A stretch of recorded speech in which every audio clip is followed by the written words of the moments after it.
Welcome to the show. Glad to have you with us here today. A beautiful fall day in South Bend, Notre Dame and Boston College. Coming up this Saturday as the Fighting Irish come out of their bye week, ready for a brand new game. And our game day coverage is at 11 o'clock, starts at 11 o'clock. The game day show, 11 to 2:30 Eastern time. Tim Grau, Jim Irizarry, Eric Hansen, Tyler Horka, and guests as Notre Dame gets set for Boston College. 3:30 kickoff, Notre Dame and Boston College this Saturday. They surprised me a little bit with that kickoff time. What did you think, Jess? Yeah, I was a little bit surprised about it myself, but can't really complain at the end of the day. I'm not a huge fan of the noon slot. I think a lot of people thought it'd be earlier. At the end of the day, it doesn't matter, but I always think of Big Ten at noon. That kind of gets your day started. And then Right. That 2:30, 3:30 range is always where Notre Dame traditionally is. So to me, it doesn't feel any different, I guess is the best way to put it. No, there's no difference. I think it's a little bit sleepier, to be quite honest, when you have that noon time. But at the same time, Boston College being what they are, I thought it would be a little bit earlier. But, like they're always looking for an excuse to put Notre Dame at least a little bit closer to primetime if they could. I knew we wouldn't have a true primetime game. Let's put it that way. Oh, so, for sure. 3:30. We have a I don't know we necessarily have a bet, but that Notre Dame-Pittsburgh game, with this one ending up at 3:30, I think there's an outside chance that Pittsburgh game in a couple of weeks, November 15th, could end up being a primetime game. Would that make you happy since you're going to it? Yeah, I think it would. The later in the day just means that much less that early. We don't have to get up. Yeah, early because we're going to go same day and then probably stay that evening. But yeah, it's always nice, especially if Notre Dame and Pittsburgh can hold up. I would consider Notre Dame's last marquee matchup before the season ends. So I want there to be as much hype around that game as possible. Josh says 3:30 is his preferred time slot. Perfect world. I would actually take the noon for these road games. Since I'm not going, I don't have to worry about it. You just like your day to get done over with quickly. Yeah, I do. I'm completely upfront about that. You're exactly right about that. All right, author Len Clark is going to join me here in a little bit to talk about his Notre Dame-related book, Vision, Values, and Victories, Notre Dame-Style Leadership. We're going to do that with Len. But in the meantime, I wanted to do this, and we were probably going to do it last Friday, but we ended up without a show on Friday because of Notre Dame men's basketball here on Sports Radio WSBT. Midseason awards. We're going to do a little midseason award stuff today. Or did you get fired up when you saw that this was going to be midseason awards day?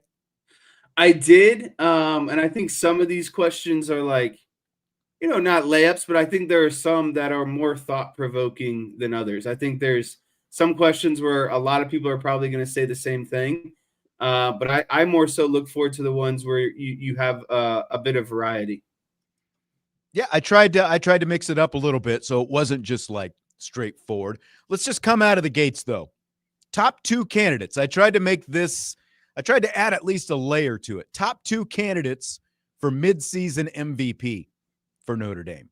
I think the first one is, as you said, a layup, a slam dunk, whatever you want to call it. I'll let you go first, though. Yeah, I think that, when you start talking about the top two candidates for Notre Dame's midseason MVP, you obviously have to look on the offensive side of the ball. This is one of the premier offenses in the country. And then you start looking at a guy who probably should have more Heisman mentions and maybe is gaining some of that Heisman steam and is, probably the best running back in the country. So I think obviously the first one is Jeremiah Love. And then after that is, I think you could have a little bit of discussion. I think you would want to stay offensive side of the ball because, let's just face it, no one wins MVP being on the defensive side of the ball. So, let's not even waste our time or breath trying to convince someone that there's a defensive MVP out there. So really what it comes down to me at that point is CJ Carr or Jadarian Price. And I think you could have made a case. The name slipped me, the offensive lineman that just got hurt. He was considered. Ashton Craig I think or Billy Schrouth. you could have made a case for Billy Schrouth because he was, a lot of eyes, one of the best guards in the country. And that's not, he's going to get healthy and hopefully be back by the end of the season. So I think those are the pool of three guys that you could boil it down to. But I would have to go with CJ Carr just because of the way he opens up this offense. He makes Jeremiah Love more dynamic. So to me, you have to go CJ Carr. Look how the threat of CJ Carr and the threat of Jeremiah Love, vice versa, however you want to look at it. Look how it complemented each other and the way it impacted the USC game. Like, that is case in point. That's how you put a defense and a defensive coordinator in peril. Because of the threat of CJ Carr, they chose to try to negate the deep threat of Carr's arm and the passing game of the Notre Dame offense. And what happened? Basically like the Al Golden game plan from a couple of years ago at the Coliseum. Jeremiah Love goes off. The most yards of anyone in Notre Dame Stadium history, the biggest rushing day in Notre Dame Stadium history as a result, because of the threat of CJ Carr. And that's the double jeopardy that opposing defenses and defensive coordinators have to try to navigate now. How are you going to defend that? And so for that reason, I think it's CJ Carr. Jeremiah Love is right behind him, but I have to put CJ Carr at the top because of the fact that you've got that downfield threat, a true downfield threat that you didn't have last year. Like, I think that there was still a case for Riley Leonard, like for last year's team, for MVP, but for different reasons because of all the different things they do. But because now Notre Dame is a true multidimensional offense and Carr is the new factor, I think you've got to put Carr at the top. Jeremiah Love would be my number 2. So I think we're pretty much on the same page with that. You could even go 1A, 1B. You can make a case for either one, but when you've got a true first-time starter, he's only started 7 games now, and again, the impact that he's had, I think that Carr deserves to be at the top of the list. I think the only guy in the defensive equation, like in this conversation, is Leonard Moore, because you look at, granted, there were other things going on with Notre Dame's defense. Chris Ash was figuring things out exactly how he wanted to play it and everything else. But let's just look at where the secondary has been since Leonard Moore has returned. He has been their best player for sure. That doesn't mean there haven't been other good players with some, really good performances. But I think that Leonard Moore is the defensive MVP anyway, to me. So before we start talking about the defensive side, I have to kind of rebuke your CJ Carr over Jeremiah Love first.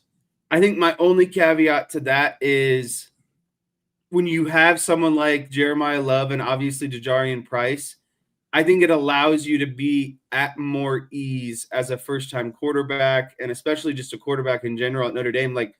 That takes a lot of stress off your shoulders to be able to complete downfield passes, to get through your reads when you always have the security blanket of their rushing attack, right? So I think that's what ultimately pushes Jeremiah Love and maybe Jadarian Price a little bit ahead, is he allows CJ Carr to be comfortable as a first-time starter. He allows to take off some of that stress that I think most starting quarterbacks, first-time quarterbacks especially, wouldn't have the luxury of. And then switching over the defensive side, I like what you said about Moore. I think, again, that's the kind of, not the easy answer, but the most eye-popping on paper answer.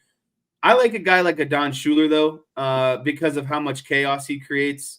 I think that he'd be my number 2 on defense. He'd be my number 2. He just always has his nose in the ball. I think it's a bit harder, to play safety than it is to be, because at this point, not a lot of guys, they're not throwing at Moore a lot, right? And so I get it. That's why he's the MVP, because he takes away that side of the field, right? And he makes you have to, he makes you have to make other difficult choices sometimes. And I agree with that. I just think that Schuler has to work a little bit more, has more responsibilities in the run game, filling the alley, playing over top, obviously as a safety. So I just like the chaos that he creates. I think I think Moore is your easy breezy. You know what you're going to get every game. But Adon Schuler is a wild card. Sometimes he doesn't play, exceptional. He might have just an average game. But I think when they create turnovers, it's because of Adon Schuler. He creates a lot of chaos and confusion and really gets, the turnover chain started, I guess. Yeah. I mean, he started a little bit slowly. I think that Leonard Moore has been more consistent between the two.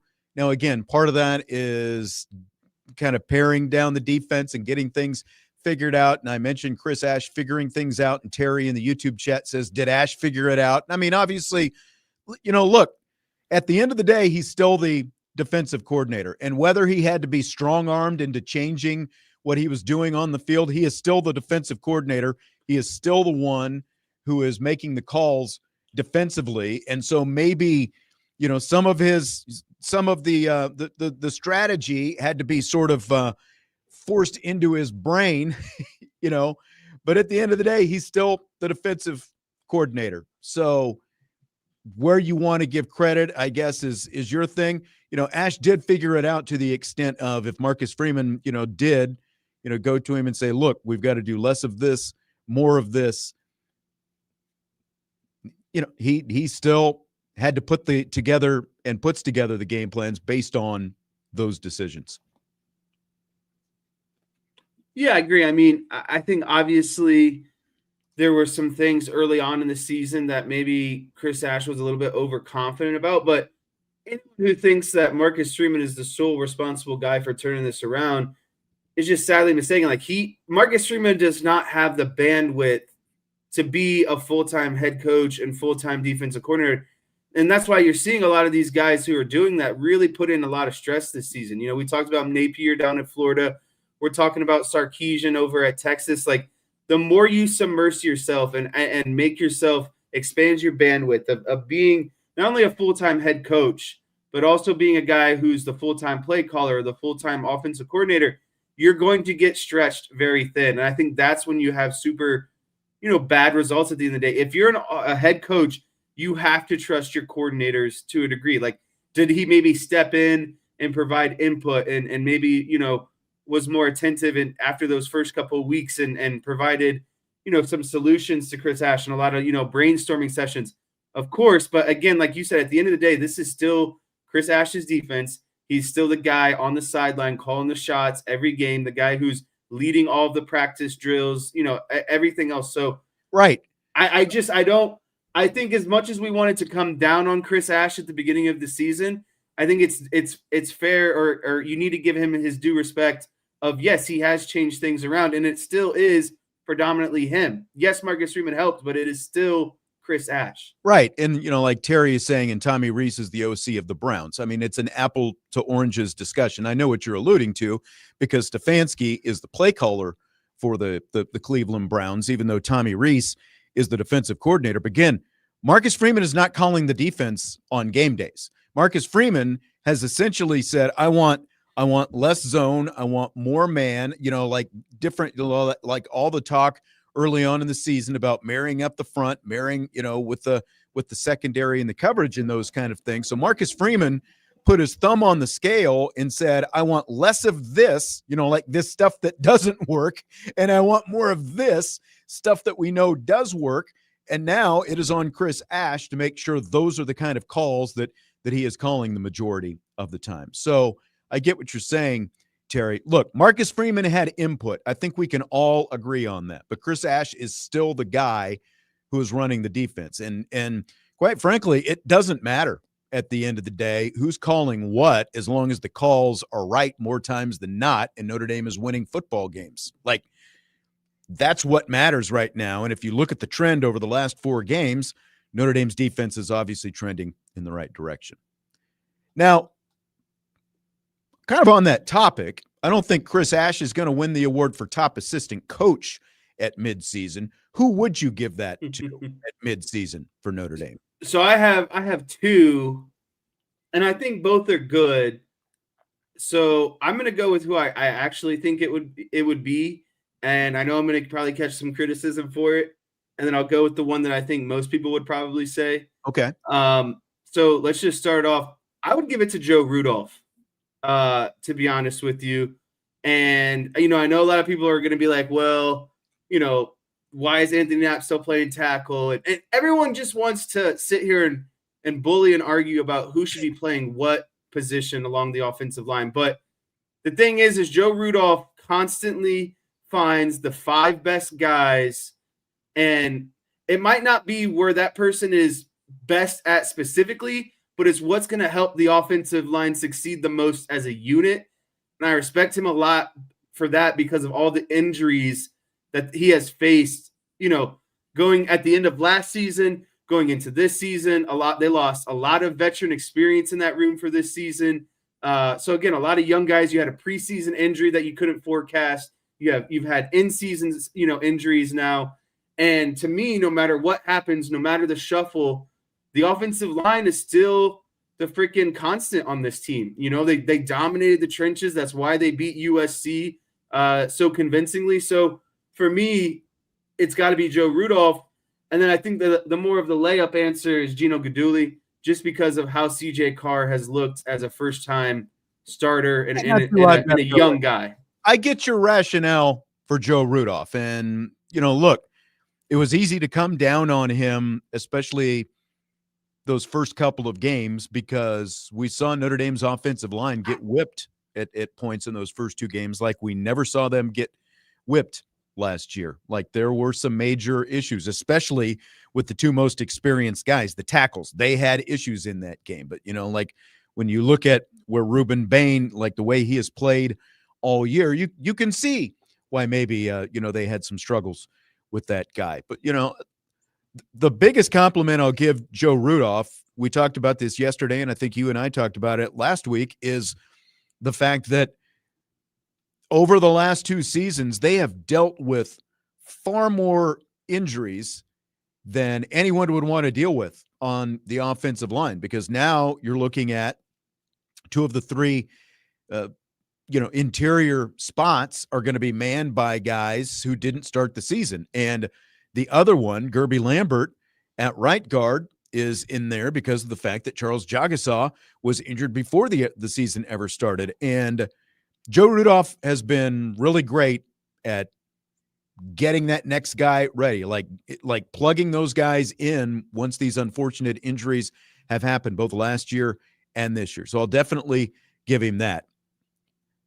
I've got to go with Guidugli, though, because this is a guy who, through his first couple years here, the jury was out and maybe, leaning not in the direction, not pointing up, I guess, because of the fact that you had a couple veteran transfers, Sam Hartman and Riley Leonard, who, as passers of the football, played not erratically, but definitely didn't play at the level that you wanted them to play for being the kind of veterans that they were. But they brought their own, certain amount of baggage in here with them, when you come from other programs and that kind of thing.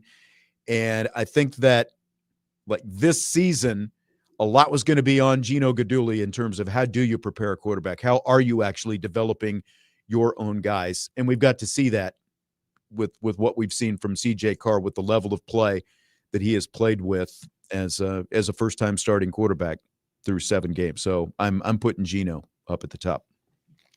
Yeah, I think at the end of the day, I would put Gino at like 1A, and I would put Joe at 1B. But I just wanted to kind of get the point across that it's not an easy task what Joe Rudolph has been doing.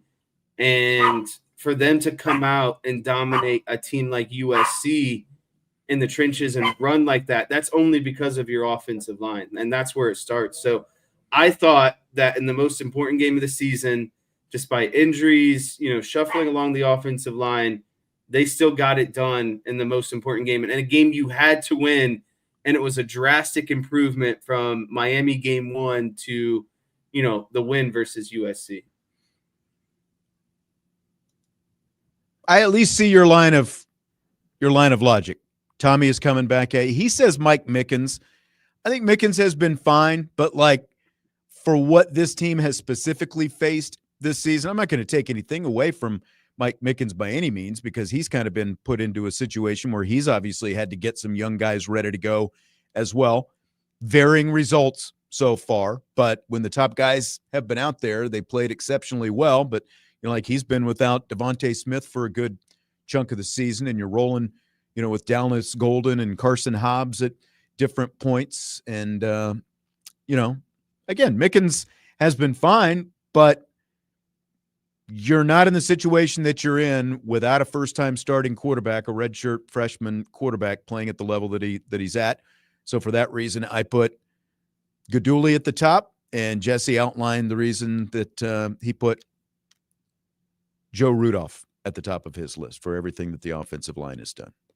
If we're talking about defense, I would say Max Bulla is the most standout coach this season. I think, Al Washington and the defensive line, they've just been, I wouldn't say extraordinary, but I wouldn't say bad, just kind of middle of the line.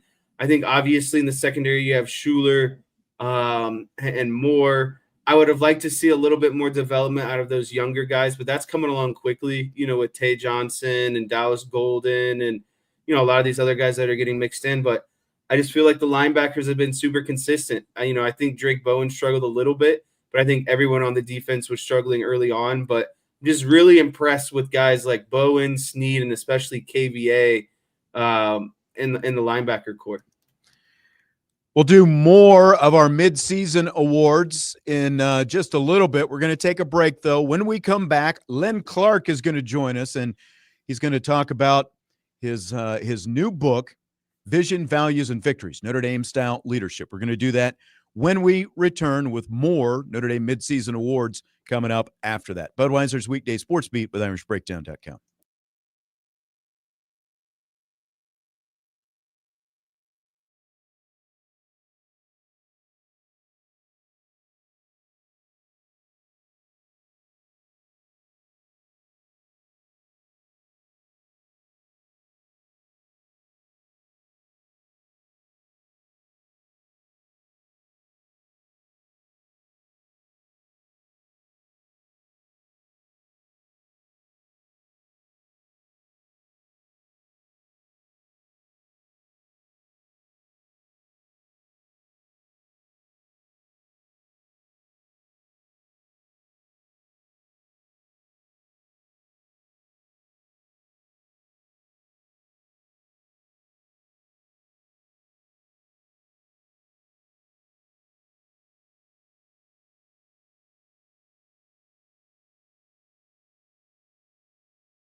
Budweiser's weekday sports beat with IrishBreakdown.com continues. We've got more of our Notre Dame midseason awards coming up in a little bit. But first, we are joined by old friend Len Clark. How are you today, Len? Sean, I'd like to add a midseason Notre Dame football award to you for asking the best questions to help me do my radio reports for Network Indiana. Oh, well, compliments get you everywhere on this show. No, so do what we can. Do what we can to please. Vision, values, and victories. Notre Dame-style leadership. Oh, there it is. He's got the cover of it. How long has this thing been out now? It's been but maybe a month or so? Oh, a couple of weeks. The book came out a couple of weeks ago, but Okay. the writing of it started 35 years ago, Sean. That's when I had the title. 35 But it took me 35 years to actually start writing it. You were like, what, 10 back then? I wish. In broadcast years, maybe 75. Man, yeah, no kidding. No kidding. We both got thinning gray hair at this And point. glasses. You were on with us last year, though. You did a children's book, Teddy and the Gipper, a Notre Dame friendship. This one, obviously, you can tell by the title, it's a little bit headier. So what kind of inspired you to do a book like this? Well, the book was inspired. I wrote both books simultaneously, although Teddy and the Gipper, as you mentioned, for children up to age 80, was a little bit shorter. But it was really something I had in the back of my mind because everybody has a book in them. Unfortunately, there was a life circumstance where I lost a job covering Notre Dame athletics, and it kind of put me in a state of depression. And I knew I had to claw myself out. So, with the help of Network Indiana to help me get recredentialed to cover Notre Dame athletics, Portage High School, where I am substitute teaching, I told myself every night I needed to give me an hour to do something to get me out of that depression. And the results were the two books, Teddy and the Gipper, A Notre Dame Friendship, and then Vision, Values, and Victories, which is more of a college textbook that really talks about the Notre Dame style leadership that you and I are very familiar with, as well as many of your listeners. Absolutely. You've how many degrees do you hold from Notre Dame? Are you a double domer? Are you a triple domer? Like, where are you at this No, point? I've definitely got the one master's degree from Notre Dame, but been through many of their executive programs and Right. teaching a class over there. So I feel like I'm a third degree domer, if you will. So how did those experiences that you have with Notre Dame shape your understanding of the leadership that you're talking about in the book?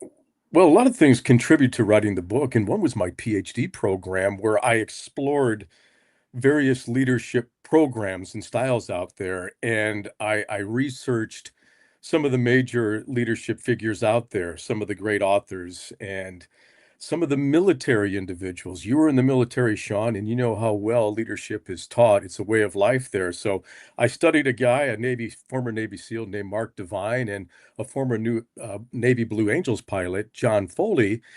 And what they said resonated with me, but it didn't have that visceral feeling because I had no connection. I'm not a Navy SEAL. I'm not a Blue Angels pilot. And I kept thinking back. I said, what has formed me over the past 35 years? And that has been the Notre Dame experience.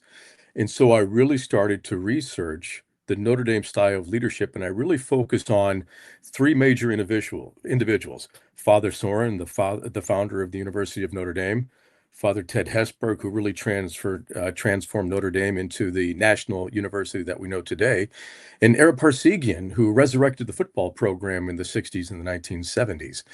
But there are also spotlights on a number of different Notre Dame connected individuals that I spotlight throughout the book.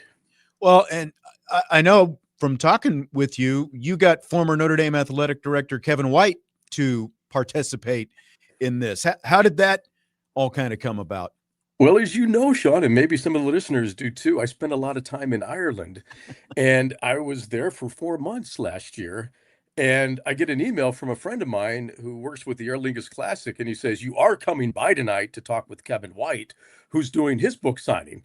I said, I didn't know about it. So he said, come on down to the Mansion House. And so I showed up and was waiting. And here comes Kevin White and his wife, Jane. And he walks by and he kind of looks at me like, do I know this guy? And he looks back and he goes, do I know you? And I said, Kevin, I've had dinner at your house before. And that reconnected the relationship. And I told him about the book I was writing. And he said, I want to contribute a chapter. And I said, Kevin, as long as you get it in by the end of July, we're golden. Well, at the end of August, we got it, which kind of delayed the book, but he was very fortunate with his time, with his thoughts, but he also inspired me a little bit, Sean, because now I have an extra chapter. I break the book down, not in chapters, it's broken down like a football game. I've got the pregame, a press conference leading up to the first quarter, second quarter. I've got a halftime pep talk speech by Father Hesburgh, third quarter, fourth quarter, postseason, fifth quarter. That gave me 60 chapters, and I said, 60 minutes in a football game. Thank you, Kevin White. Perfect. Perfect. So tell me about the vision and how you kind of define that in the context of Notre Dame leadership. Well, vision at Notre Dame is not just seeing the future. It's about seeing people, projects, the teams, the potential. And that's what really resonated with me. It's a moral vision, one that starts with faith at Notre Dame and moves toward an action. And that's what vision Notre Dame style means to me. Excellent. Are there, you've mentioned some of the leaders that you kind of focused on in this. Are there any that stand out in terms of the visionary aspect of their leadership? Well, sprinkled throughout the book with the football theme, I've got timeouts, even a 30-second timeout and a 2-minute timeout. Really? And I wanted to go focus. back and spotlight people with the Notre Dame connection that maybe nobody's ever heard about. And I do a little paragraph on their leadership style or what they did to be recognized as a leader. And it goes back even to the 1800s, where there was a Notre Dame graduate who was a Congressional Medal of Honor winner for being in the Civil War. And Oliver Chamberlain, I think the guy's name is kind of escaping me, but here's somebody that we don't talk about on a regular basis. And then I spotlight a person who was also in teddyandthegipper.com, because when I was in graduate school, I found his manuscript. It was a priest named Father Cornelius Haggerty, who was originally from South Bend. He became a priest.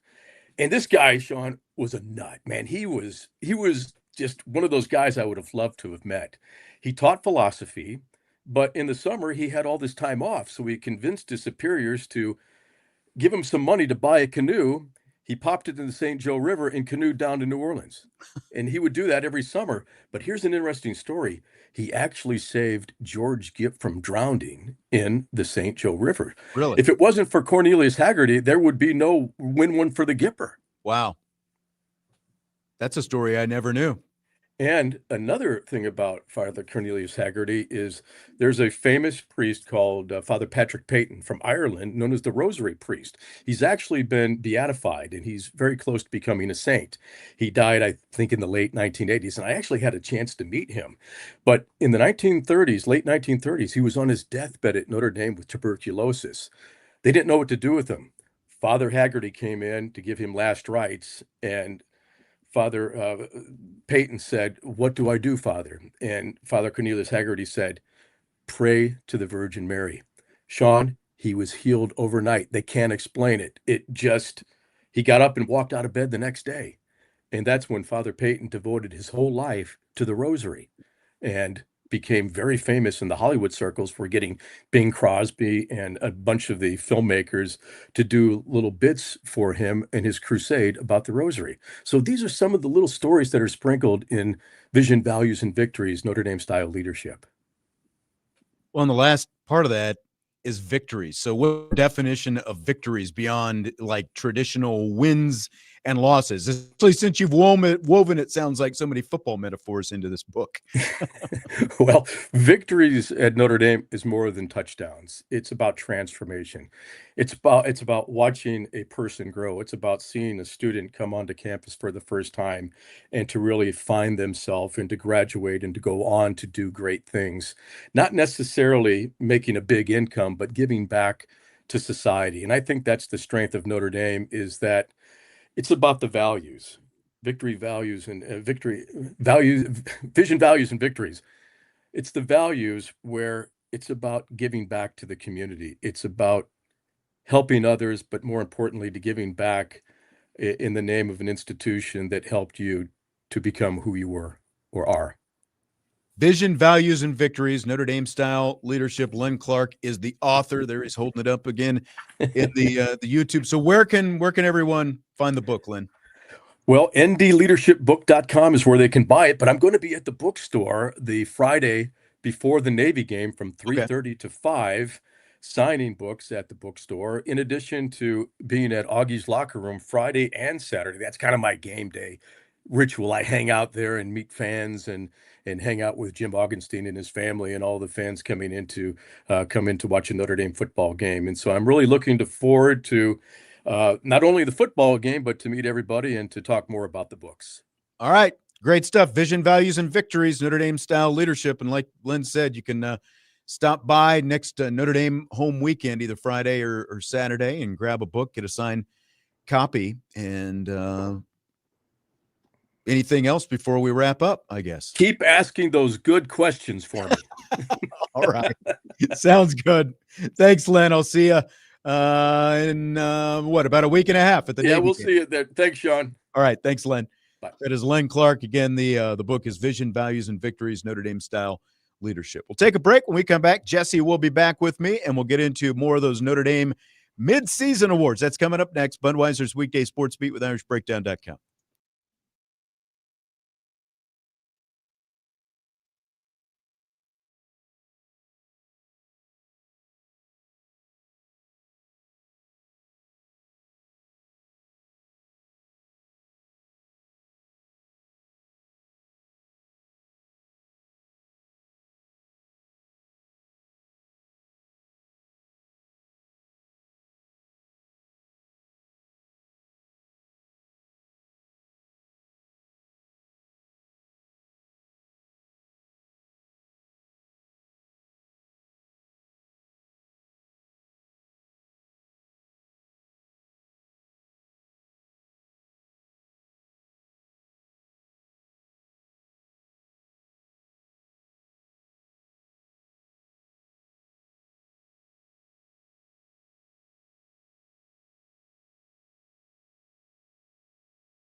Budweiser's weekday sports beat with IrishBreakdown.com continues. Jesse Stiers is back. I'm Sean Stiers, doing some Notre Dame football midseason awards. Who's the super sub of the season so far, Jesse? Can you clarify super sub for me? The guy who was not a full-time starter at the start of the season, who has played a prominent role. That's the best way I could define it, I think. I have to go with my man KVA on the defensive side of the ball. Okay. Care to explain? I think you could go him. I think you could go Tay Johnson at safety. And then I think you could go with any of the offensive linemen who have had to step up due to injuries. But I'm going to probably – I think you could throw Jadarian Price in the mix because Jeremiah Love is definitely the starter. Yeah. I've just been so impressed. Like, I still have to go with KVA, I think. I've been so impressed with, what he's done. I think, Tay Johnson, because he's like the full-time starter, but, those linebackers get rotated in so much. I've been like watching a lot of that USC game back finally.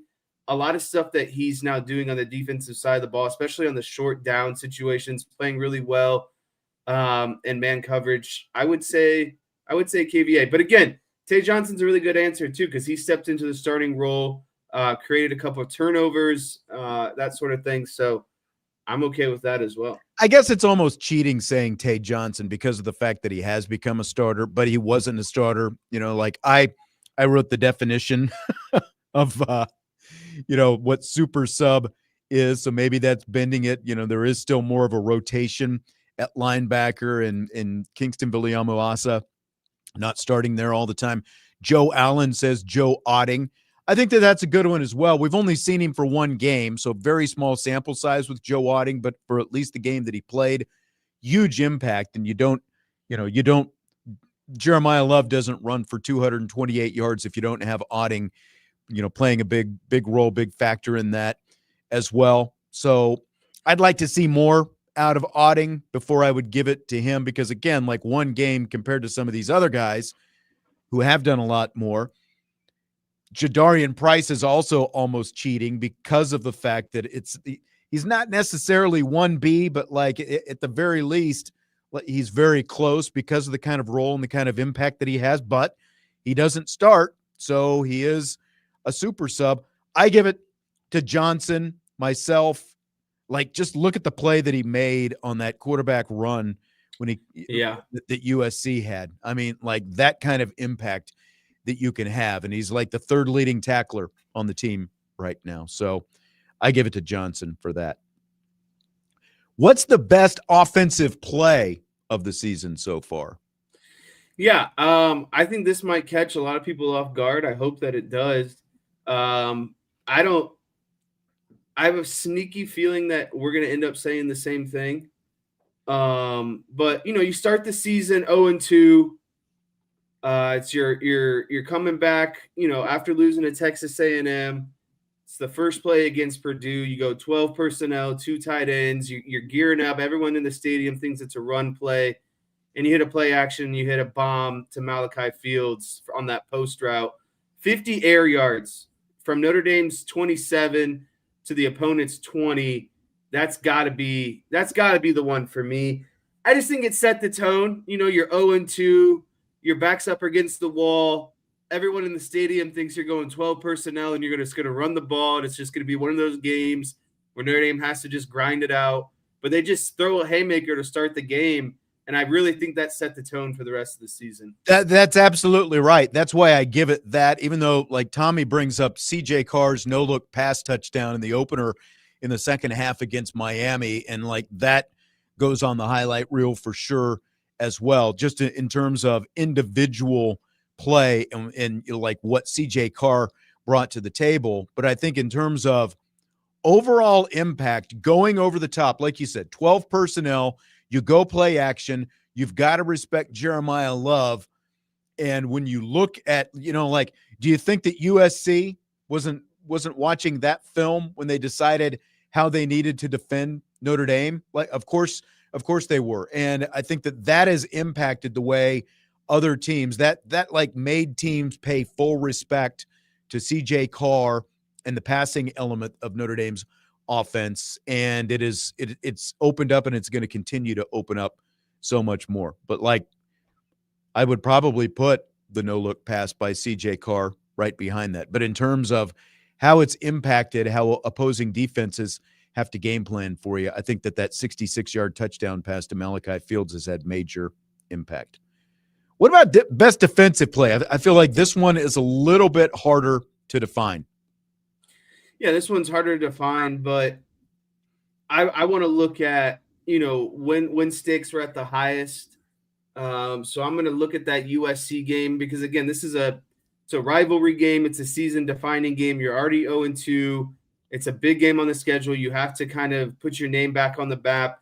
And I was listening to I can't remember who it was, but he was talking about how, Notre Dame first two games, it's Miami and Texas A&M. You're going to feel the weight of those two games. And then after that, you have Purdue, Arkansas, Boise State, NC State. You're not really getting underneath the bar with those teams. You're not feeling the weight with those teams. You go against USC. It's like, okay, yeah, the defense has looked good, but is it going to look good against one of the best offenses in the country year in and year out? So I have to go when the game was 27-24. There's about 11 minutes remaining in the fourth quarter. The ball's on Notre Dame's 38.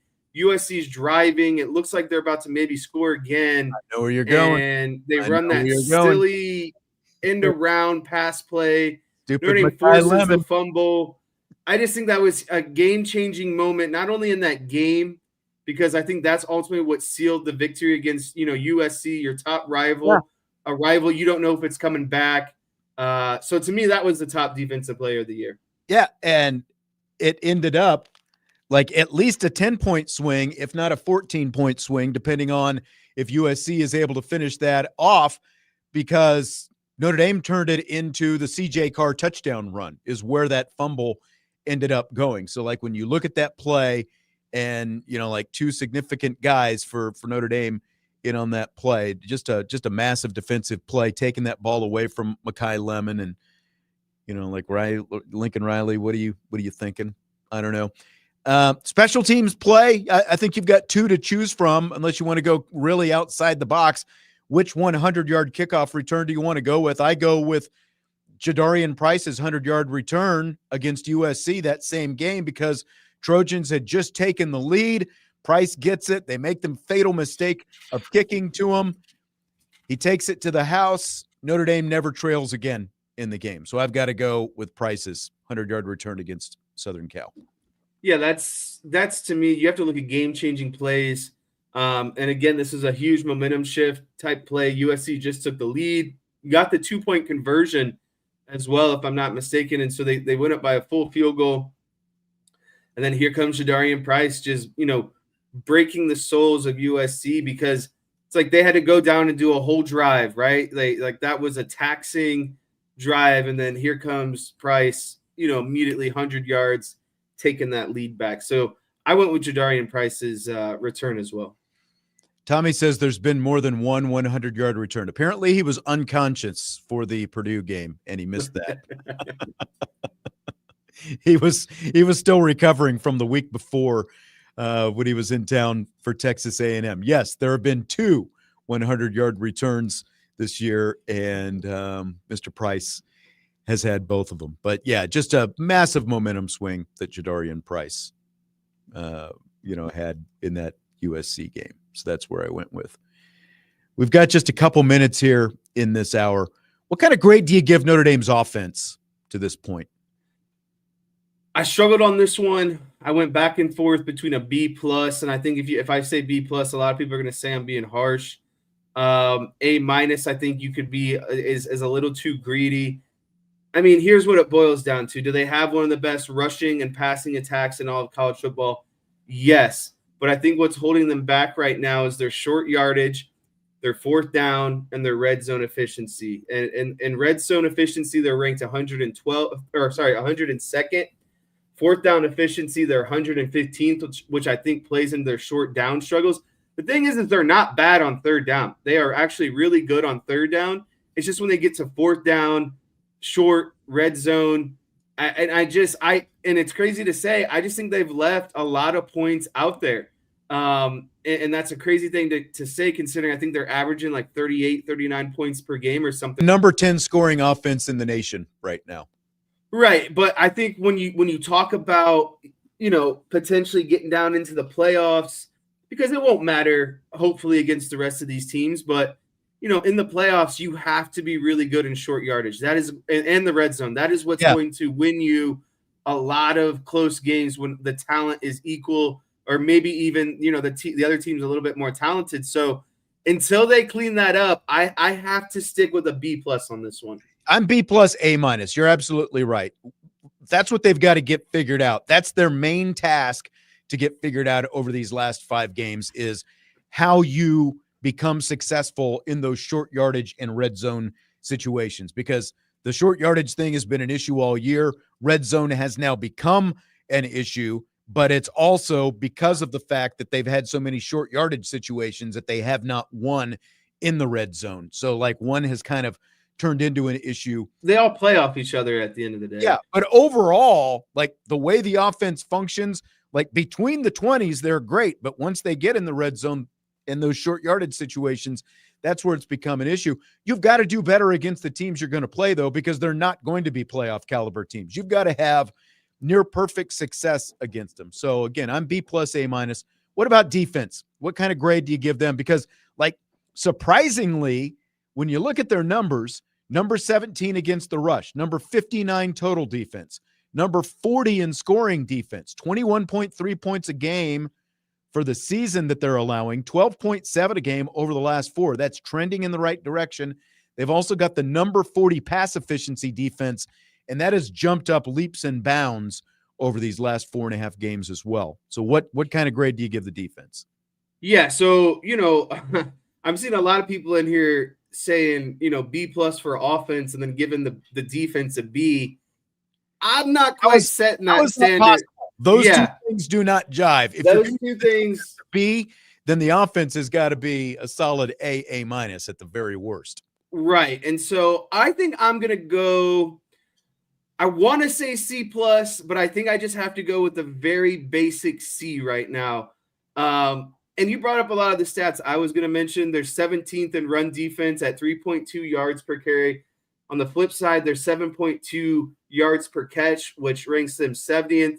But to me, the big thing is they're still giving up 260 pass yards per game, which ranks 106. But their opponents' points per game, I think you brought this one up, is just about 21, which ranks 28th in the nation. So, it started really bad. I think the middle helped out because you weren't playing exceptionally great teams. I think they got a couple good breaks in the USC game. I think that game could have went a completely different direction, but they still made plays. I'm willing to give them like a C or C+, but I'm definitely not entering that B territory yet.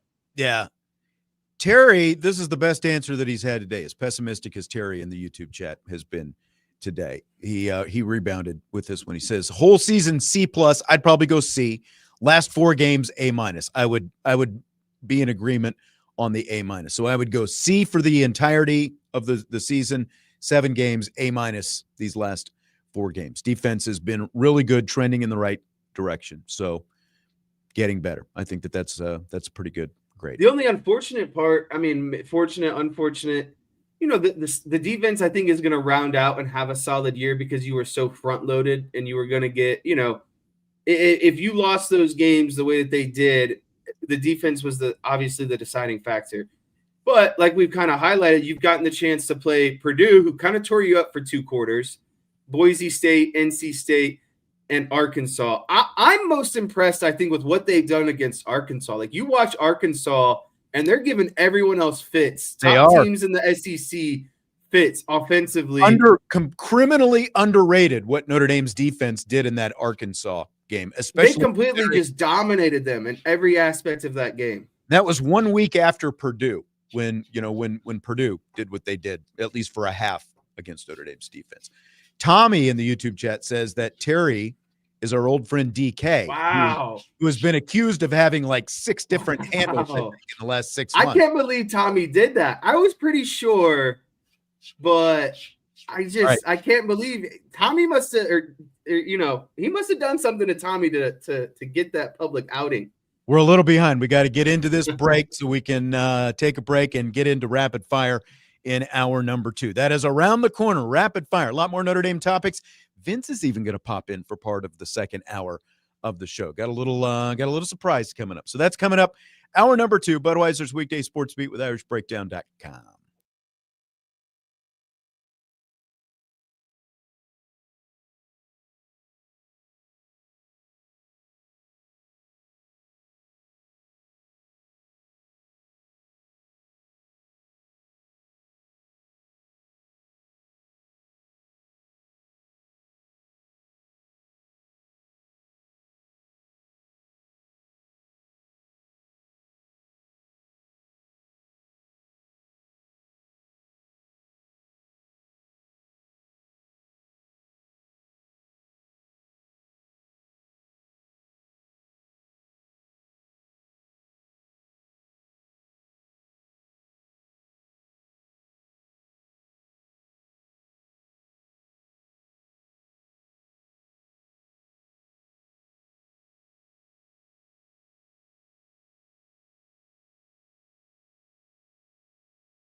It is hour number 2, Budweiser's weekday sports beats, along with Jesse Stiers. I'm Sean Stiers. Jesse, it is the 6 o'clock hour, and that means one thing. Are you ready for rapid fire? I am ready, and I know Vince is going to be here, so hopefully he doesn't ruin it. That's my fault. Go ahead. I am ready for rapid fire, but I'm hoping that when Vince gets here, he doesn't ruin it for everyone else. We have a little bit of time. You're coming in hot, coming on strong on Vince today. What's the deal? Did he do something to disrupt your flow, or what's going on there? I took a look at the schedule yesterday, and Vince has all these days and some surgery that he's getting, and so I know. It's like, guy goes on a 2-week honeymoon, and then a month later, Vince has a 2-week surgery that he's, out for. It just feels like we're doing an eye for eye here or something. Let's go ahead and start rapid fire, and I'll let you two bulls butt heads when he comes in. Couple questions in the YouTube chat popped up in the first hour about Christian Gray, and Marcus Freeman was asked about Gray's play yesterday, and here is what Freeman had to say about Christian Gray. I think it starts with health for him. Like he's a guy that's been pretty injured and banged up, but think about Christian, man. He's such a tough individual that he never wants to come out of the game or never wants to tell somebody how he's truly feeling. And we know he's banged up, right? Without him even saying it, like we're proactive of really evaluating him and his body and what areas need to truly recover. So that's where a lot of his issues came from was injuries, right? Like that caused him to play with poor technique in certain situations. And so that's the first thing. The second thing is continue to trust the technique, continue to do it consistently. But he'll never be a guy to make an excuse, but we have to make sure to keep getting him healthy so he can play at a high level. So there's Marcus Freeman's comments. That makes you think blank about Christian Gray, Jesse.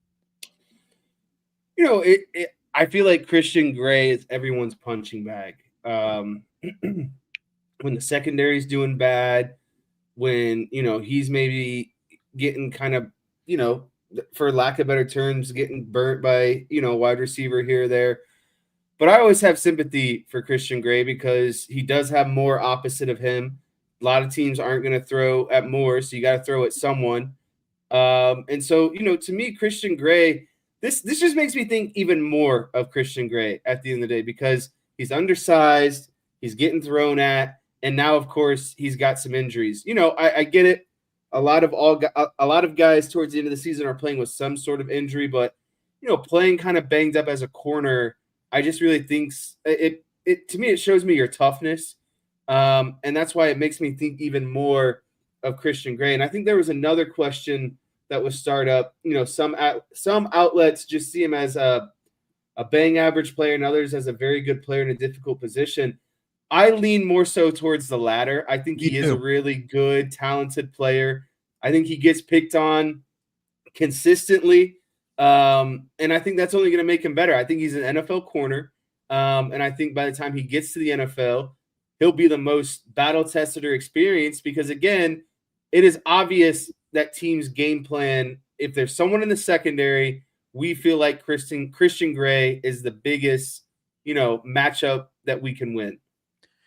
Yeah, I mean, the ball's got to go somewhere. And when Leonard Moore is on the field, especially, it's going to go in that direction more times than not. When Leonard Moore was out, you saw Christian Gray, he switched over and he was playing more boundary and he seemed to play better there. And when you factor in, because he's been hurt since before, like he came out of camp, he was already banged up. And, it makes me look at that, like that missed tackle opportunity that he had on Craver against Texas A&M a little bit differently. You'd still like to see him stick his nose in there a little bit more and make a little bit more of an effort for a tackle. But the fact that he did have a banged up shoulder and continues to have that, and he's played through a lot, like look at where this secondary is and where it's come since the beginning of the season.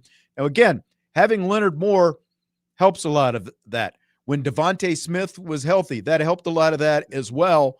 But Christian Gray has obviously played through a lot of, like, he hasn't shown up in the injury report like these other guys. He's just kept playing and kept battling. And it does make me, look at him a little different, because there are plenty of guys, like you talk about, and this has been brought up before. Are you hurt? Are you injured? And I think that Christian Gray has obviously disregarded a lot and continued to try to give everything he has. Because, like, think of where you'd be if Christian Gray was also out. Does he need to clean up his technique some?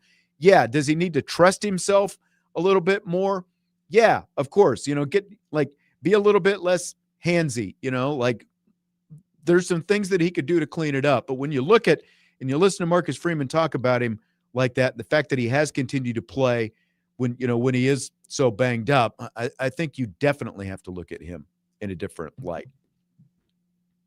So big props to Christian Gray for, obviously all those things that he has played through, because they've needed him. Now, another guy who is banged up right now is Gabriel Rubio. And Marcus Freeman talked a little bit about him yesterday, and, like, an update on where he is and if the other defensive tackles can continue to play at a high level like they did against USC. Again, Gabe will be out this week. At some point we plan on getting him back before the season is over. I don't have a great timeline for when that's going to be, but who we believe it will be before the season's over. And, I do believe they'll continue to enhance. Like, that's got to be everybody in our program. That's got to be the D tackles. That's got to be the head coach. It's a mindset we got to continue to get better. And one is to have that mindset. That's the first thing. But two, then you have to have the ability to find the answers to help you get better. All right, you got to want to get better and believe you can get better, but then there's answers out there to help you get better. All right, so a couple of different things here. One, he gave the status on Rubio. They hope to get him back at some point. Are you content with him to wait as long as possible with kind of more big picture potential college football playoff in mind?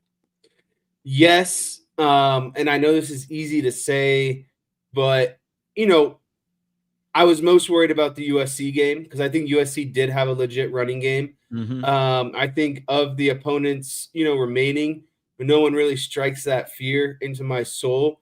But that's not something you just want to play with, right? You don't want to keep tempting, well, we don't need them until you actually need them and it burns you.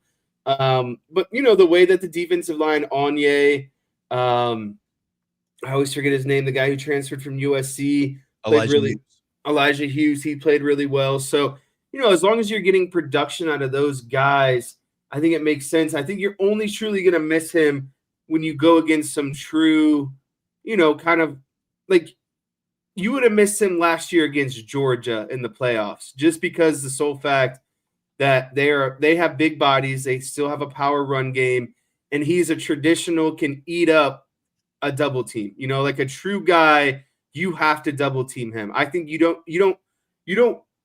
can get away with not doubling, Hughes and Onye, in my opinion. But Rubio is so big and just a road grader of a person that you have to commit 2 players to him. And so I think for the remaining of the season, no one's really going to present that challenge. Right. And that's not something that you might run into until the college football playoffs. Yeah, that's I like he's a guy, if you're going to make another run into the college football playoffs this year, if you're going to win 2 or 3 games in the college football playoff, you're going to need Gabe Rubio to be part of that. It's different from when you go from losing Riley Mills and you still have Rubio and he's able to give you some good things against a team like Georgia, like you mentioned last year. But now, like, he is your front end guy, and you're going to need that guy. And look, I'm also, because like the next part of this is, what's your confidence level in these other guys? And what we saw against USC, again, like, is USC the measuring stick? No, but the kind of bodies they have on their offensive line are at least different from what you're going to see in these next 5 games against these next 5 opponents. And, like when you look at the fact, again, like we talk about underrated aspects of what this defense has done, I don't think it gets nearly enough play that USC was averaging over 225 rushing yards per game, and they ran for not even, I think it was 30% of that is what they ended up running for against Notre Dame. So obviously Notre Dame's front held up well. Their linebackers held up well. So I've got a pretty good amount of confidence in these other guys. Jason Onye definitely had his best game of the season and arguably the best game that he's ever had against USC. So I think he is a big X factor for Notre Dame in how they hold up against these teams with Gabe Rubio out for a little bit. Yeah, I think obviously, Anya is going to have to shoulder the majority of the load. And, if we're doing a confidence level, I'd give it a solid 8.5 out of 10. But again, that's opponent driven, combined with, the skill of Anya, Hughes, and others. So I definitely believe they have the resources to get it done. I don't believe that's the case if they started a college football playoff push today. Going back to Christian Gray, Andy Briggs asked, would Gray be DB1 on most FBS teams? What do you think about that? Oh, yeah, 100%. I think that he's definitely a Power 4 starter at, places in the Big Ten, the ACC, and, maybe even SEC. I think he's probably towards the bottom of maybe some of those SEC teams because you start looking at, Alabama, Georgia. They have really good, secondary guys year in and year out, but he is definitely a DB1 at most other colleges. Yeah, and I mean, look, he has 8 pass breakups this season. Notre Dame as a team has 28 pass breakups. So he has almost a third of the pass breakups as a team. He has 2 interceptions as well. Now, part of that is opportunity, right? Because the ball goes his way more often. But the ball also goes his way more often because of what Tommy Guns is saying in the YouTube chat. Gray's issues are CBU, cornerback U. 130 other teams would kill for Gray to be their number 2 cornerback. Exactly. The ball's got to go somewhere, and so it ends up going in his direction, more often. Has he given up some plays? Yeah, but he's also made a lot of plays, leading the team in breakups and a pair of interceptions as well. So I absolutely think he would be number 1 on a vast majority of other FBS teams across the country. No doubt about that. So with multiple offensive linemen out for the season, the ranks have been pretty thin for Notre Dame's scout team offensive line the last couple of weeks. When you've got Ashton Craig out, now you've got Joe Otting going in, and now, of course, you've also got Billy Schrouth out, and you've got Sullivan Absher going in. So listen to some of the names that Marcus Freeman talked about in terms of guys helping out on the scout team offensive line at practice. Yeah, right now we got 2.5 true scout team O-linemen. When you talk about Max Anderson, Owen Streberg, and Brennan Vernon's been a scout team O-lineman for a couple weeks now. We need 10 guys to rep with the offense. And because what you can't do is rep 7 guys, and the ones now are getting added reps, and that's going to take away from Saturday's performance. And so we've had to roll some guys, some defensive linemen in there because we're deeper at D-line. Armel Mookum's done a good job in his limited role on Scout Team O. Big Sean has helped Sean Sevillano at some Scout Team O. We throw guys in there, but that's what the team needs. And so you'll get some defensive reps, but we also need to give you some scout offensive reps. And they don't blink. Let's go. Whatever the team needs. And it's credit to Coach Wash in that room, but also those guys, man, caring about the team. So some interesting names that he mentioned from the defensive line jumping over there. Brennan Vernon, Sean Sevillano, Armel Mookum. What do you think about that? I love this, to be honest with you. I haven't heard of too many situations like this before, but it makes sense, right? Like if you're running low on offensive line, you got to find people to run scout offensive line, and naturally they where got do you some go? Bodies. Yeah. You got to go to the big defensive lineman that you have. And so I really think this is a really selfless, act. I think a lot of guys would get probably pissed off, right? Because, Because the fact that they're in this situation means they're lower on the depth chart on the defensive Not side. only that, but it's you almost have by doing this, this is I've played scout team before. Your ultimate goal is to still work and get better at your position with the ultimate goal of, obtaining maybe a roster spot the next year or the year after that, right? Like you're still learning on scout team and your overall goal is, okay, I need to practice and get better so I can become a starter. Well, these guys are practicing at a position they know they're never going to start at. And so you're doing the most, the ultimate team first act and saying, you know what, coach, I don't care. I understand that our defensive line needs a good look this week. And if that's what it takes to win this game, that's what's more important to me. So I think that's a huge credit to the culture that Marcus Freeman and his coaching staff have ultimately built around Notre Dame. Because again, that's just because they're doing it doesn't mean, one, that they want to, and two, that they could be out there just, half given effort, complaining, moaning, and groaning, and it doesn't sound like that's the case at all. So Absolutely. A lot of respect to them and respect to the coaches for building that culture of we need to do what's best for the team to win this week. That's absolutely right. And when you look at the guy who was fired on the Bayou the other day and you talk about that culture versus this culture, it's a lot different, and like when you see some of the stuff that some of those LSU guys have been posted on social media over the last couple of days, it's just a lot different right now. So big ups to those guys. And like you said, big ups to Marcus Freeman and the coaching staff for building that kind of culture that you've got guys who are willing to step in and do what you need when you're depleted at one position and jump it over, not just to a different position, but the other side of the ball to help out because you need that to help prepare you for Saturdays. We'll take a break. Vince is going to join us. When we come back, we'll see where this goes. I don't know. Jesse's feeling a little surly. Rapid Fire continues. Budweiser's weekday sports beat with IrishBreakdown.com.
Budweiser's weekday sports beat with IrishBreakdown.com continues. I'm Sean Stiers. Vince D'Addario is here. Jesse Stiers is here. The gang's all here. Hi, gang. What's up, gang? On a Tuesday. How's it going? I didn't have anything else going on, so why not? Is fall break? Like, is it the rest of the week? Like, where are you? Sean Stiers, I wish. It was last Friday. Over?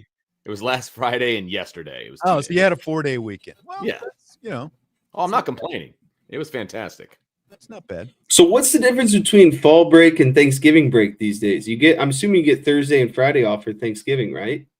We get Wednesday, Thursday, Friday off for Thanksgiving. So you get a bigger break for Thanksgiving than you do for fall break. Well, it is a national holiday. Nothing about fall break is nationally recognized, unfortunately, except for the fact that it was a bye week for Notre Dame, so it made it that much even more special, frankly. Nicer. Yeah. Vince, let me ask you this. Okay. That's why I brought you here. What were you doing in October of the year 2000? Which school were you attending? Oh, my goodness. At that point, gracious. Of the 8 schools that you attended before you finally matriculated. I was a student at Holy Cross College. Holy Cross. Mm-hmm. That was the third of 3 or the second First. of 2? First. So you started at Holy Cross. I don't Yes, think sir. I realized that. I thought started at Holy Cross, got my associate's degree, and then the trek through various colleges began. Right. Where else did you go, Vince? I didn't know this. I would have stayed at Holy Cross if it was 4 years, but it was not. So it was only 2 at the time. And so I got my associate's degree from there. Then I went to Loyola in Chicago for a brief amount of time, ran out of money, and then came back. Rambler. Yeah, came back to old IUSB, IUSB back here in town. IUSOB. Jesse was 4 years old in October of 2000. Do you remember anything? Good Lord. I just remember living in Lamar. Babysitter, crazy neighbors, and a nice neighbor across the street. Yeah. You actually remember all that stuff. Interesting. I was wondering, like, how much of that was absorbed in your brain. I think you nailed the high points. Crazy neighbors, like crazy single mom with kids doing, teenage, early 20s kids do stuff that kids at those age do, and really nice guy across the street. I think you nailed it. Those were the highlights. Some good memories from 4 years old, by the way. I know. I don't know that I could come up with what I was doing at 4 years old. The reason I ask, and this is a little bit like throwing myself a birthday party, today is October 28th, marks the 25th anniversary of the first Notre Dame football game that I covered shortly after it, and that game came at the end of the first week after I moved from, as Jesse said, Lamar, Colorado, here to South Bend. So this is 25 years as of today. Moved to town to do this job, came off Lamar, Colorado, which is it's basically not Colorado. It's more like you're living in Western Kansas. It's like the desert in the summertime, very flat, dry, some different, very good people. I had great bosses back then, so I'm not trying to disparage Lamar, Colorado, but it is like, I thought at the time that the town I was living in was actually bigger than it was. Turns out it was like only 7,500 people. Wow. But yeah, so like the journey from there to here, I was doing like 8-man football, on Friday nights, and I would, like, the press boxes were so small and the elevation was so low that I would stand on top of the press boxes with my play-by-play guys. So we would be outside in the elements most of the time, doing that. But then I was doing junior college basketball, junior college baseball, high school basketball. Every December, there was this Lamar holiday tournament where all the small towns from the area would come in, boys and girls teams from each side, Thursday, Friday, Saturday, 8 games a day for 3 straight games. We would broadcast from basically sun up until after sundown. And so, so that's what we were doing. So, I'm doing like 120, 130 broadcasts a year. And then all of a sudden, like after being there for 3 years, I find this ad on a radio job, website and that kind of thing. And it was Notre Dame football pregame show host and Notre Dame women's basketball play-by-play, Notre Dame baseball play-by-play. And it was like, and so crazy things happened. They ended up flying me out here, after a few phone interviews, ultimately got the job again. This was at a different radio station.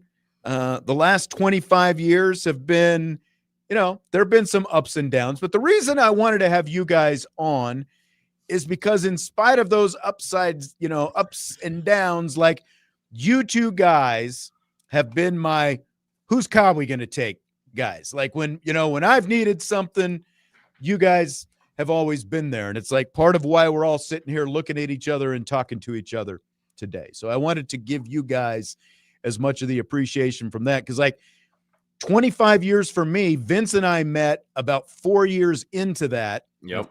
Jesse has always been around, but they're like the connections that we've had beyond that, like Vince starts working with me in 2004. Yep. And within how many years? 4 or 5 years, Vince is Jesse's first football coach, his freshman football coach when he gets to high school. Yeah, it was about 6 years later, I think, because Jesse was 8, I believe, when I first met him. Because I remember him sitting over in the little booth during the Smoky Bones. Yeah, it's over at Smoky Bones. I remember right. that very distinctly. Little 8-year-old Jesse sitting over there, and then I was his freshman football coach as well. So yeah, a lot of people don't know I have a scar on my arm because of Vince. So whoa! Had we not met Vince, fault. He's still an educator, by the way, so you might not want to completely disparage him on the air. But I'm not the one that did that to you. It was my assistant coach. You were the head coach, and it was a drill at your practice. I may have allowed it, but it was some shoddy equipment. That was the problem. It was some shoddy equipment. It was a pad where the little eyelet was not secured on the pad, and it may or may not have caused some action there when you got hit with it. And one Sean Stiers was not in town either. That's what made it even more fun. Is I had no parents in town. Probably saved me because of that. I know. Did it? I don't think it required stitches, though. Did it?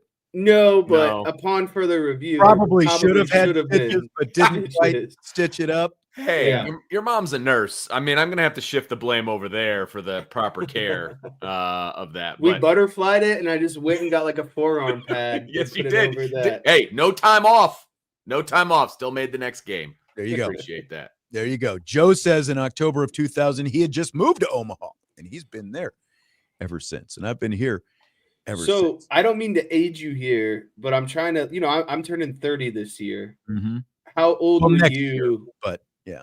How old were you on this day 25 years ago? I was thinking about this because 25 years ago when I moved to town, I could legitimately pass for like 3 to 4 years younger than what I am or than what I was. Now, I think most people probably think I'm 4 to 5 years older than what I actually am, so it has aged me quite a bit. You are. He was not 19. I was 19 25 years ago. Oh, you were 19. I was 19. I had just turned 33 when I moved to town in October of 2000. So you are only about 3.5 years younger right now than what I was when I moved to town in October of 2000. That's a heck of a move too, picking up the whole family just to go in the first 7 months, because I made the mistake. We were there in Colorado for 3 years, and I was kind of frustrated early on because there were like some jobs, I was trying to get, I had this when we lived there in Colorado before I got this job. I had made this, I called it my goal board. And a few years later, you would call it your vision board, but I didn't call it my vision board. It turned out when I heard of vision boards, it's like, oh, I had a vision board, but I didn't call it a vision board. It was your vision quest. That's kind of what it was. It was my vision quest. That's a good call, Vince. Good call. See, good movie throwback there. But I was working in Lamar. I was a country music DJ by day, but I was doing all the sports by night. So goal number 1 at the bottom of my goal board was an all sports job. Like, done with this No DJing. spinning country music and, all this stuff. So all sports was my first goal. Next up the rung was to be a Division I play-by-play announcer. Next up, Notre Dame. And then kind of almost even with that was NFL. Like, NFL was kind of, where, because I was doing a lot of football and, kind of thought that it was going in that direction. But I got like the best of all worlds. Like, I got it all rolled into one when I came here to South Bend, because again, I end up covering Notre Dame football. I'm the host of the pregame show with the late great Jeff Jeffers my first season. And the first time I met Jeff, I still remember it. He had a white shirt and this colorful tie, but on the front there was a coffee stain on the front of the shirt, and on the collar there was a cigarette burn. That was like my first experience with Jeff. And I say that with complete love because I love Jeff Jeffers. Like, he was a great guy. But that was so doing that. I'm working with Muffet McGraw, ended up being a Hall of Fame coach. First season, they win a national championship. I got to be the voice of that. Season 2, I'm like with another Hall of Fame coach, Paul Maneri. We go to the College World Series. Football team went to a Fiesta Bowl, and again, all these things. Matt LaVecchio was the quarterback that first season, if you guys remember. Oh, that I do. name. Number 10. So, yeah, but that was at a different radio group, and fortunately, the other kind of crazy cosmic thing is Casey Daniels, who, by the way, that was an on-air name, but a female. When I addressed my cover letter to get this job, I said, "Dear Mr. Daniels," and she completely didn't take any offense to that. Still hired me anyway. But after, so I did that for 8 years at that radio group, the first radio group that I was at. And, and again, Vince and I did a lot of stuff there, and Jesse would tag along and come to some of the pregame shows. He would go to, like a lot of the Notre Dame baseball and all the women's basketball games and all that different kind of stuff. But I did that for 8 years. They lost the contract to broadcast all the Notre Dame games that came here to WSBT. So there was a period in the middle, where I was like out of radio full time, but I was dabbling, and Vince and I were, still doing different stuff. Turns out maybe podcasting is the route we should have gone, because we did kind of a pseudo syndicated radio show that was carried both here in this market and in Indianapolis and a couple other markets. But so Casey Daniels' husband, Jim Roberts, is the guy who brought me on ultimately here at WSBT. So, like that's kind of, was kind of the door in here. And he originally, when that first contract ended, he was like, "Hey, do you want to come over here and do Notre Dame hockey?" And I'm like, "Dude, do you want those broadcasts to sound credible at all?" In hockey. Jesse, in all those times, like, did you ever see yourself, was being on the radio, did that ever kind of cross your mind at all while I was doing all of that? Not one bit. I think I was just so hyper focused on all the stuff I had going on. That's probably trying to play for Vince D'Addario on the football team, trying to make my way as a baseball player. And that's the other thing, is you coached baseball as well during that time period. So, I have never enjoyed public speaking. I'm not good with words. I'm a math and engineer person. And so, no, I never thought that this is something I would do. And a few years back, after, I was here and I was told I was going from co-hosting Sportsbeat to doing it solo. Yes. Again, these are my, whose car are we going to take? Guys, I asked you both, hey, what do you think about doing rapid fire with me for a couple days? Doesn't pay anything. All right. But they both signed up, and here they are. And that was kind of Jesse's entry point, into that's how like his whole came to this. It was never like, hey, I'm doing Jesse a favor by doing this. He was doing me a favor by helping me out, and Vince was as well. Vince might have got paid a little bit, but it wasn't very much. Well, it's only because I was doing board hopping as That's right. well, and so I would just add that to my time card. I was like, well, Yeah. yep, that goes on there. So yeah, I would just add it to my time card and call it a day. But I've been riding your coattails for 21 years, man. Let's be honest, it's been great. Every time you do something, I just go right along with you. I just am I'm a nerd who watches, football, baseball, basketball. So, I might not be the most pleasant sounding or the number one face you want to see, but at least I submerse myself daily with all of it. Yeah. And that's, back to Jeff Jeffers. He would just shake his head every time he saw me drag Jesse along to, some other sporting event along the way. So, but seriously, I want to thank both of you guys because, you've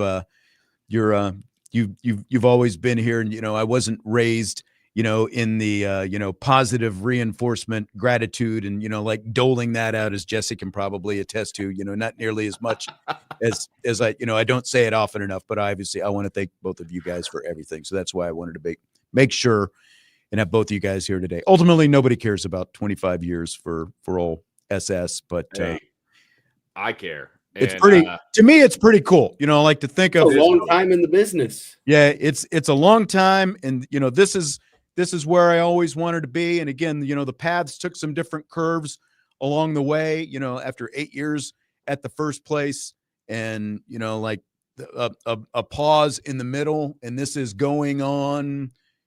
With the break in the middle again. Jumping over to Irish Breakdown, but Yeah. I've still been doing, like, I'm going into season 6 of my second stint with Notre Dame women's basketball. The first broadcast is Thursday, and going on to year 9 now, coming up with this. All right, we dragged a little bit long. Going to try to get another rapid fire topic when we return. So Vince will stay put. We'll see what we can get out of this. I'm going to take this break and then be right back. Budweiser's Weekday Sports Beat with IrishBreakdown.com.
Budweiser's weekday sports beat with IrishBreakdown.com. Rapid fire. Sean Stiers, Vince D'Addario, Jesse Stiers, winding down the show. There's a topic that I'm going to get to in just a second. Tommy said, must be nice having an in for a part-time radio job. And, there it is, a little zing there. Look, like going back to the whole 25 years here and all that kind of stuff, that, the one thing that I'll say is I had no one helping me anywhere along the way. And, I came, as I said, this is not a shot at Lamar, Colorado, but Lamar, Colorado is a town of 7,500 people. And I cut my teeth there for, 3 years. And before that, I worked in the glamorous town of Lamar, Colorado, or Ottawa, Kansas, where I started off. And, again, another small town of about 15,000 and worked my way to get here. So, it's like I had no one as that in to pull me along. And so if I want, someone who is close to me, to be here with me, that's the way, that's one thing I'll see, like I talk about my time with Paul Maneri. And I remember, we would sit and we would record his pregame, interviews that I would do with him in the clubhouse. And I would look in one corner and his dad was over there and his kids were running around. And I was like, that's got to be the best to have, your dad and your kids all here. And he said, Sean, stay as close as you can for as long as you can. And that has stuck with me forever. So if anyone wants to criticize me for having my son on the show, that's. I will say, I think when people hated me the most is when I would be up in that Notre Dame baseball press box. I was public enemy number one up there. You talk about Jeff Jeffers giving the, here he comes. Oh, here he is. And I can't remember who was the PA guy back in the day for Notre Dame baseball. He never enjoyed was Nagel, wasn't it? Yeah, Bob Nagel never enjoyed me being around. I'll tell you that. Really? Because they always liked having your sister around. Yeah, well, one's different than the other. That's for sure. She's No, sweet, I didn't think nice. you were criticizing Tommy. I knew you were happy. Well, and just so people understand, I would never have really met Brian if it wasn't for you, because that's true. Because Brian and I worked together for ISD for like, I think we worked together for a year. Yep. And then he went back to coaching. You introduced me to him. Right.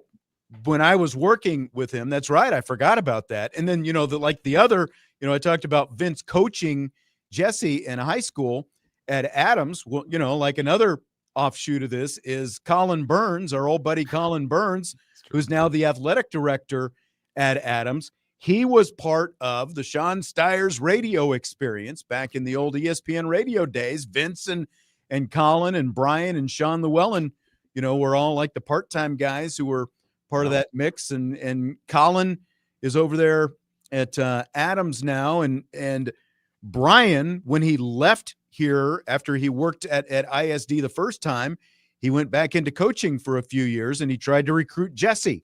Like, not even knowing who Jesse was, he saw him on film and tried to recruit him. Was it Defiance? Is that where Brian was? Yeah. Yes. Yeah. Yeah. Small world. Yep. So there have been some crazy paths crossing along the way. Josh noting Jesse's radio improvement.